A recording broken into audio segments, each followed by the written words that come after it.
watching Times XP and I'm Dhruti. So, on Valentine's Day this year, a 36-year-old Indian restaurant manager named Vignesh Pattabhiraman was tragically killed while cycling home from work in southeast England. Vignesh worked at an Indian restaurant called Well in Reading and was heading home when he was hit by a stolen Range Rover. Now, the driver of the car, 25-year-old Shazeb Khalid, has now been convicted of his murder.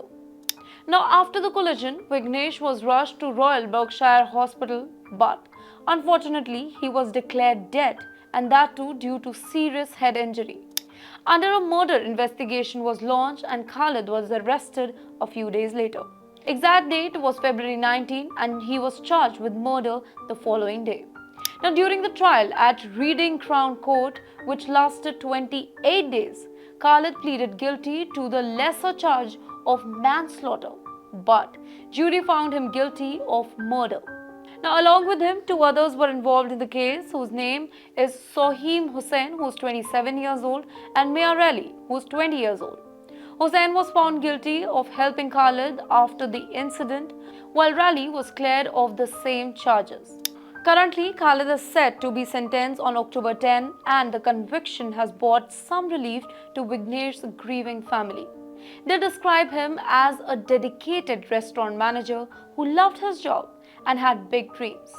Vignesh had been on path to successful career in the hotel industry with an exciting opportunity lined up at Hyatt, which is in London. Now, outside his work, Vignesh was a devoted husband to his wife, Ramya, altogether.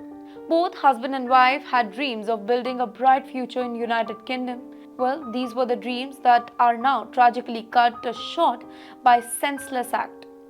In the aftermath of the tragedy, friends and family come together to support Ramya, raising over 52,000 plus pounds through a charity that was initiated. Now, this money will help them cover the cost of repatriating Vignesh's body and provide support to Ramya during this incredible time. Now, the case has left a lasting impact on the community, and Vignesh's family continues to mourn the loss of the kind and hardworking man whose life was taken far too soon. For more such videos, do follow TimesXP.